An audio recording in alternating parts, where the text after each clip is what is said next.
back to Karenliz TV, and for today's video is a celebrity-inspired makeup tutorial.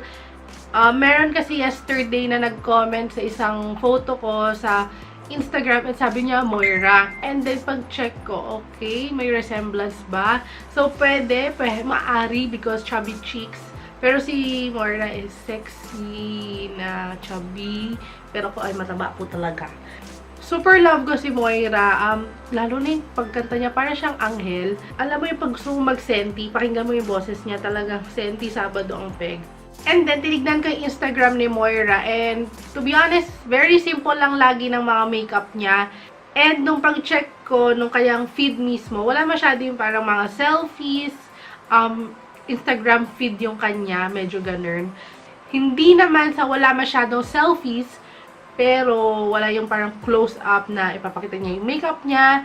So, chinek ko yung isang tinag niya na nag-makeup sa kanya, and it was Teresa_Padin. Ni-screenshot ko na lang, ayan. Ito yung look na medyo gagayahin ko. Hindi mo silang transformation. Ayan o, ang ganda ng fresh na fresh yung Madam MOIRA. So, itatry ko na gayahin yung makeup na ginawa ni Ma'am Teresa_Padin. So, medyo dry ang skin ko. Nag-moisturize ako kanina. Kasi may sakit ako kaya medyo dry yung skin ko. Kahit na nag-moisturize na ako, mag-spray uli ako ng face and body mist. Itong Bench Organics Aloe Mist.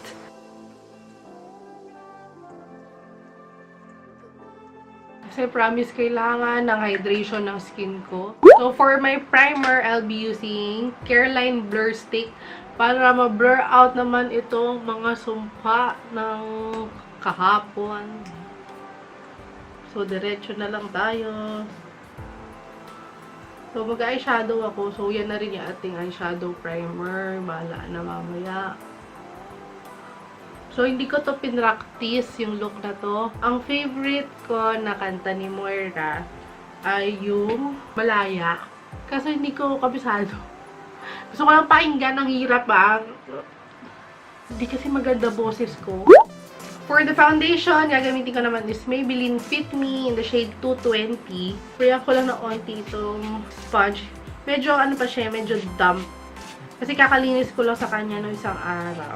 Dati 128 ako kasi umitim talaga ako. Tsaka parang ngayon sanay na ako na medyo mas dark yung mga foundation ko. Kasi yung mga powder ang puputi eh. Ang fresh ng look talaga ni MOIRA dito sa picture na to. At saka parang bata-bata niya. So kakakilig, grabe. Nakakakilig pa yung proposal na napunta sa music video. Oh my God. Asan pa yung salamin ko? Wala na naman ako salamin. Alam mo yung tamad na ako tumayo. Kasi may gulong yung upuan.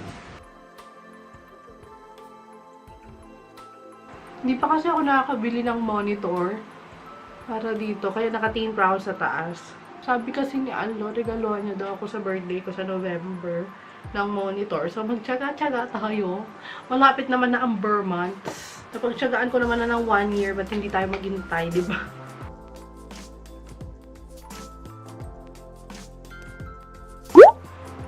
Next naman ang gagamitin kong concealer is the Full Cover Liquid Concealer. Ayan, puti.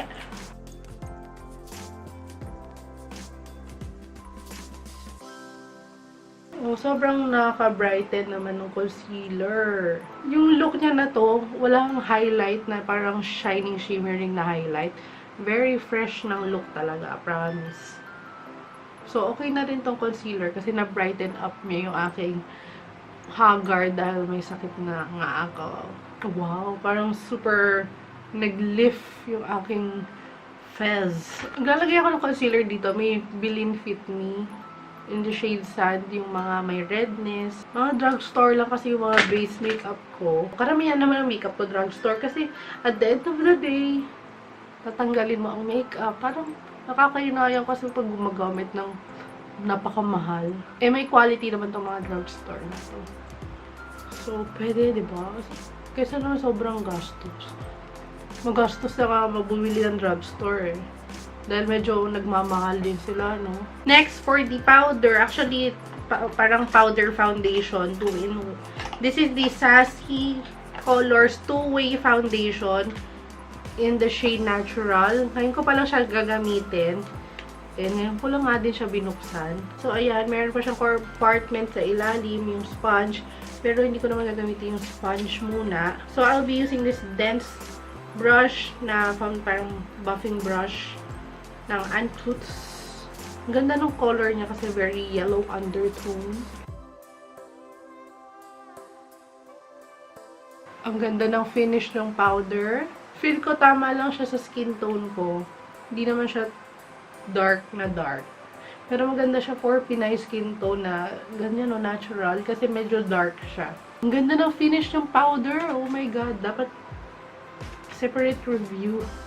Di ba, gagawa ako ng review uli. I mean, gagawa ako ng separate review dito sa vlog.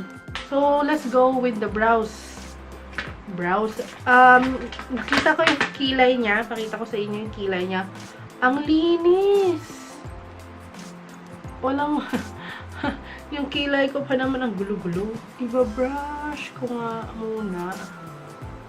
Wala nakakaya. Paano ko siya gagayahin? Gagamitin ko tong Girl Boss Brows on Flick in the shade Light Brown.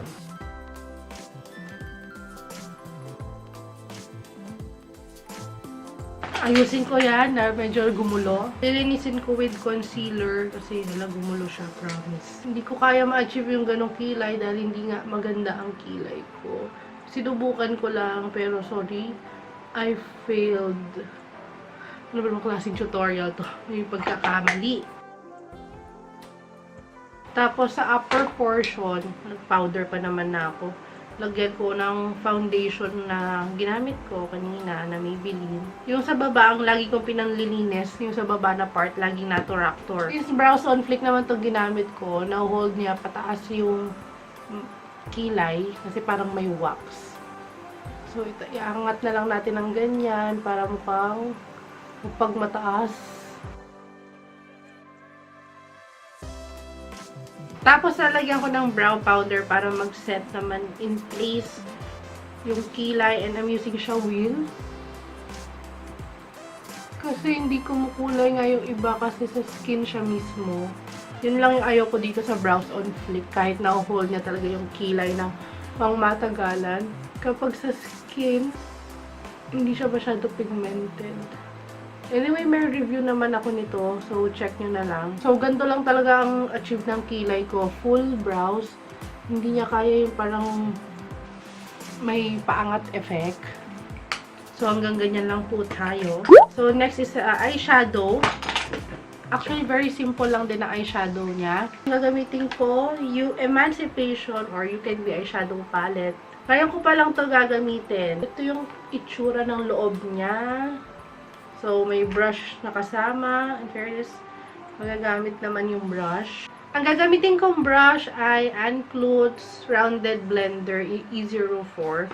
Tapos, ang first shade na gagamitin ko, ito. Wala kasing pangalan. Wow, grabe yung kapit niya. Ay, powdery. Naubos na. Ang powdery nito, palette na po ito. Kita niyo yan. Kita niyo yan!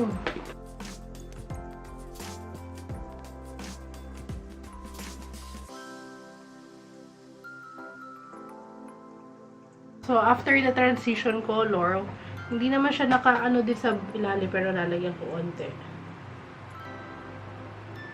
Next naman, I'll be using this shade para sa inner and outer corner. Tapos yung ginagamit kong brush is yung brush na kasama dito sa palette. Tapos, lalagay tayo ng shimmer sa gitna. And ito yung gagamitin kong shade. Yung katabi lang din. Ginagamit kong brush ay Anklutz Flat Blender.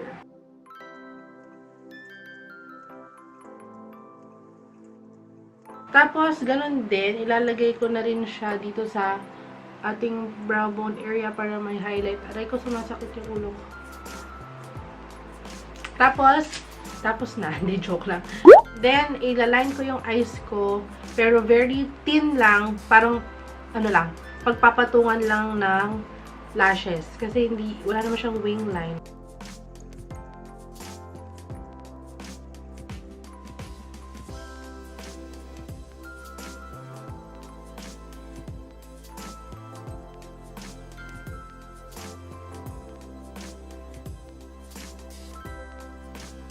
Ang gagamitin kong lashes is itong Taiwan lashes and very, ano lang to, thin lang din. Kasi napansin ko, ganun yung lashes niya. Parang maiksi lang na mink na hindi bababoom lashes.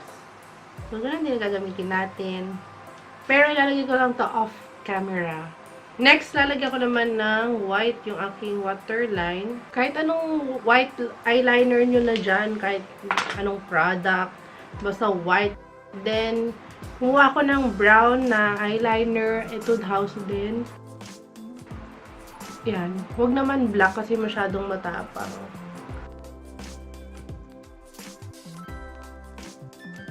And then, lagyan ko naman ng mascara. Ang itong gamit ko ay Fashion 21 Double Up Mascara.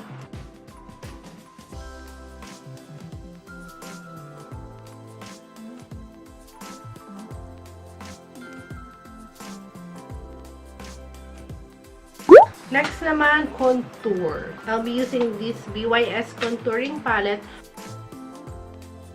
And then, I'll be using this angled brush ng beginner brush set ng Anklutz. And ito yung gagawin ko yung nasa gitna.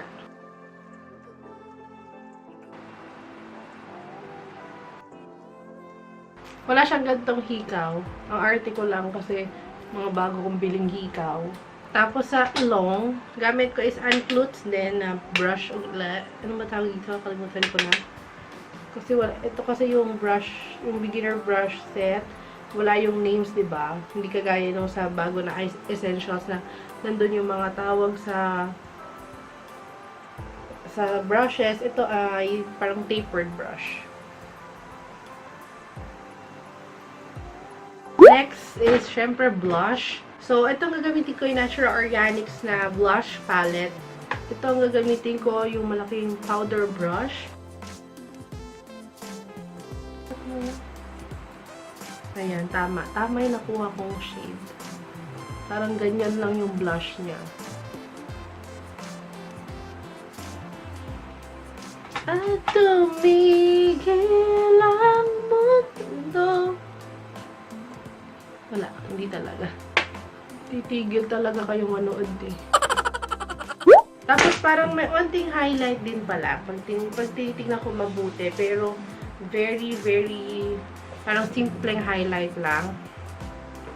So, ang gagamitin ko na lang is yung medyo shimmer dito sa Emancipation palette. And, so na yun.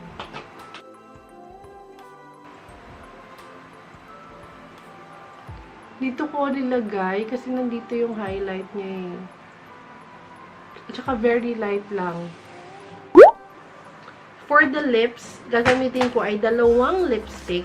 So, I'll be using this lip cakes from Skin Potions in the shade Cherry Truffle and Custard Cream.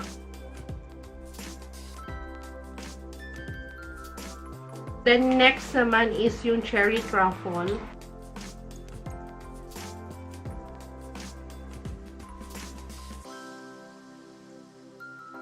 Wow, we're done! Mag-spray na lang uli ako nitong aloe mist. And magkukulot ako para MOIRA na tayo. I'll be back. So, this is the finished look. Thank you, Manos, for watching. Please don't forget to subscribe, like, and comment. And keep in mind, more positivity, less negativity. Hope you enjoyed this video. Bye! Hep, akala nyo dyan na nagtatapos yan. May pag-giveaway ako ngayon. And if napansin nyo, ginamit ko yung mga Anklutz brushes. Pero hindi lahat, no? Pero may mga ginamit ako na Anklutz brushes. Kasi meron akong na-receive na Anklutz brushes. Eh, nakabili na ako ng ganito. And then, ito naman, order ko lang dati. Kasi nga, bala ko talagang magpag-giveaway nito. And dahil nandito naman na sila parehas, ipapag-giveaway ko itong Anklutz brushes. Itong beginner brush set. And also yung eye essentials. So, meron tayong 2 winners. Pumili kayo kung anong gusto nyo. Beginner brush set or yung eye essentials.